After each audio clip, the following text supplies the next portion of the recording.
ಹಾಸನ ಮಹಾನಗರ ಪಾಲಿಕೆಯ ನೂತನ ಮೇಯರ್ ಆಗಿ ನಿರೀಕ್ಷೆಯಂತೆಯೇ 8ನೇ ವಾರ್ಡ್ ಜೆಡಿಎಸ್ ಸದಸ್ಯ ಗಿರೀಶ್ ಚೆನ್ನವೀರಪ್ಪ ಆಯ್ಕೆಯಾಗಿದ್ದಾರೆ. ಇಂದು ನಡೆದ ಚುನಾವಣೆಯಲ್ಲಿ ಗಿರೀಶ್ ಒಬ್ಬರೇ ನಾಮಪತ್ರ ಸಲ್ಲಿಸಿದ್ರು.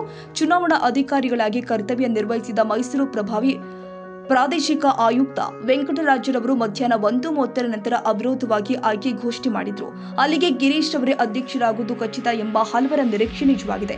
ನೂತನ ಮೇಯರ್ ಅವರನ್ನ ಸ್ಥಳೀಯ ಶಾಸಕ ಎಚ್.ಪಿ. ಸ್ವರೂಪ್ ಪ್ರಕಾಶ್, ಎಂಎಲ್ಸಿ ಡಾ. ಸೂರಜ್ ರೇವಣ್ಣ, ಉಪ ಮೇಯರ್ ಹೇಮಲತಾ, ಜೆಡಿಎಸ್ ಸದಸ್ಯರು ಹಾಗೂ ಅವರ ಕುಟುಂಬ ಸದಸ್ಯರು ಅಭಿನಂದಿಸಿದ್ದಾರೆ.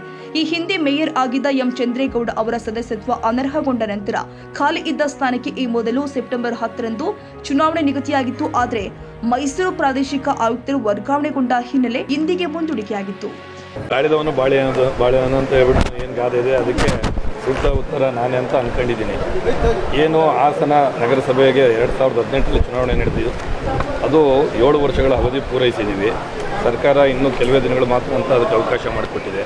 ನಮ್ಮ ಮಹಾನಗರ ಪಾಲಿಕೆಯಾಗಿ ಒಂದು 5 ತಿಂಗಳು ಅಪ್ಗ್ರೇಡಾಗಿ 5 ತಿಂಗಳಾಯಿತು. ಆ ಸಮಯದಲ್ಲಿ ಹಿಂದಿನ ಅಧ್ಯಕ್ಷರು ತೀರ್ಮಾನದಂತೆ ಅವರು ರಾಜೀನಾಮೆ ಕೊಡಬೇಕಾಗಿತ್ತು.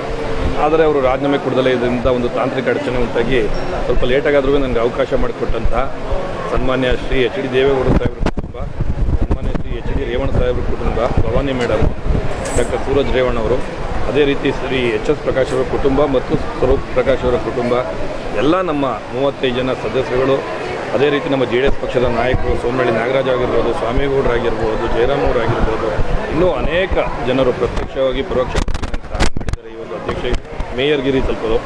ಈ ಒಂದು ಏನು ಅಂತ ಹೇಳಿದ್ರೆ 25 ವರ್ಷಗಳ ಹಿಂದೆ ನಮ್ಮ ತಂದೆಯವರು ಹಾಸನ ನಗರಸಭೆಗೆ ಅಧ್ಯಕ್ಷರಾಗಿದ್ದರು. ಅದಾದ ನಂತರ 2010ರಲ್ಲಿ ನನ್ನ ಧರ್ಮಪತ್ನಿ ನೇತ್ರಾವತಿ ಗಿರೀಶ್ ಅವರು ನಗರಸಭೆ ಅಧ್ಯಕ್ಷರಾಗಿದ್ದರು. ಈಗ ಒಂದು ಹಾಸನ ನಗರಕ್ಕೆ 3ನೇ ಬಾರಿಗೆ ಒಂದೇ ಕುಟುಂಬಕ್ಕೆ ಮೇಯರ್ಗಿರಿ ತಲುಪಿದೆ. ಈ ಒಂದು ಮೇಯರ್ಗಿರಿ ತಲುಪಲು ಕಾರಣರಾದಂಥ ನಮ್ಮ ಪಕ್ಷದ ಮುಖಂಡರುಗಳು, ನಾಯಕರುಗಳು, ಅದೇ ರೀತಿ ಹಾಸನ